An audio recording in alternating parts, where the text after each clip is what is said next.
Jack Lisowski, I know you respect him an awful lot. He's about to turn 30 this summer. The next decade for him is probably going to be arguably what could define him in terms of how far he can go in the game. You know, how far do you think he can go? Well, I mean, he's got an amazing amount of raw natural talent. You know, you'd probably have to say, you know, he's probably got the most out of anyone in the game, you have to say, in terms of like that's just that raw ability. I mean, if I was like a coach, if I was retired, if I was a coach, he's the player I'd love to work with, like a Lisowski or a Xingtong. You know, those beautiful to watch left-handers that for some reason aren't winning.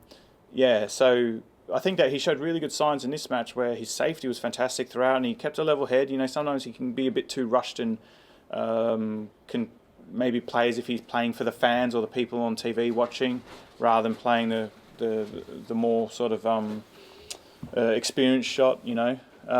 So yeah, he's got the ability to go all the way, but look, this is such a tough era in sport, in snooker to win. You know, you've got to get past myself, Higgins, Trump, Ronnie, Selby, like, it's, you know, Murphy, like, it's just, the list kind of keeps going on with the players you have to beat to win events. And I guess, like, you know, myself, Ronnie and Selby and Judd, we seem to be in the semis or the final of nearly every kind of tournament. It's either one of us, and we don't lose many finals. So he's kind of been a bit unlucky. He's played Judd in, is it 3 finals this year?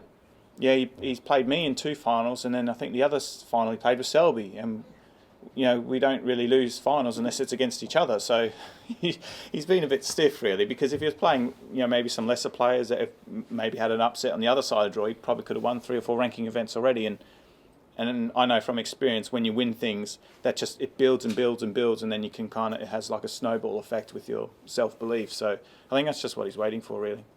You talk about this year being almost a free hit for you off the back of what's been a tremendous season. So is that just a conscious decision to kind of take a bit of the pressure off yourself, or are you just generally very content at how everything has gone, especially during this sort of COVID season? Yeah, and if you look at the draw, the matchups, they're not guys that kind of will make it scrappy against me, because that will only make it worse. So, you know, whatever happens, I'm going to be involved in really good matches, free-flowing scoring like this one, and that's what suits me. So, and even if I were to play someone who does make it tough, I can spot those signs much earlier than maybe what I did in previous years here, and then make it an overly aggressive game, which again will suit me. So.